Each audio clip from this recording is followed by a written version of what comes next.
Hi, I'm Ernie Bayless. I'm the Chief Operating Officer of Wisewell Winery.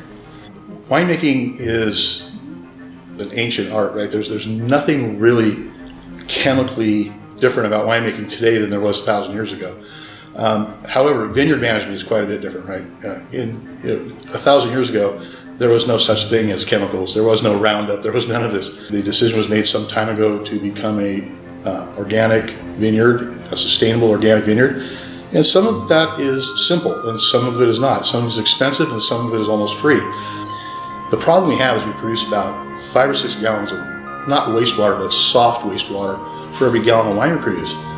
So what we do is we engage with BioFiltro to put this system in place that allows us to run the water from the winery, the wastewater from the winery, through a very organic, natural process that involves wood shavings, earthworms, microbes, and so forth. It comes out the other end as nearly clean water. I mean, it's clear, it's somewhat odorless, and we pipe it directly into the irrigation system. It augments our current well water and pond water.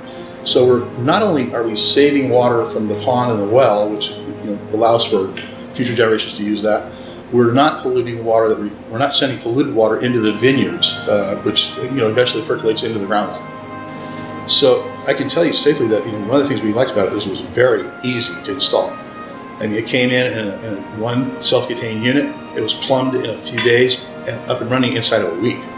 During harvest, you produce a lot more wastewater than the typical day during the year, and the system is capable of handling a certain amount of water, and that's fine.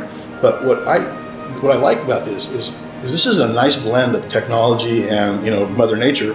The earthworms are doing their business over here, but on this end, I can actually monitor on my phone how much water is going through the system, and I know that if we're pushing the boundaries, and I know if we're actually overusing water in the winery. It happened last week where I looked at the phone. Oh boy, we're pushing 1,800 gallons through today, which is a lot of water. And I went up and I talked to the winemaker Steve, and I said, hey, is there anything we can do to reduce our water usage? I just noticed that it went up to 1,800 gallons today, whereas it was at 800 gallons last week at this time. Well, I understand we're in harvest, we're going to use a little more, but he was instantly able to say, oh no, we're washing bins right now, and we don't have to do this with a hose. We can do it with a pressure washer.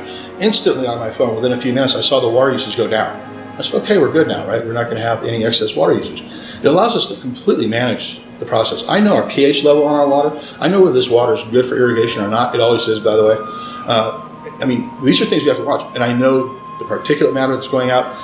This water actually coming out of the system has some nutrients in it still too. So it's actually better than well water. You don't find those types of outcomes with some sort of trade-off typically, in business, in the wine business anyway. In this case, there's no trade-off. It's a cost-effective method of taking wastewater, run it through a system, and have it come out the other end as clean water and fertilizer is probably the best outcome we can hope for. The state of California will come in with these regulations. By the time they get here, we hope that they use our system and our practices as their standard. I hope they come to us and they say, this is what we want everybody else to look like.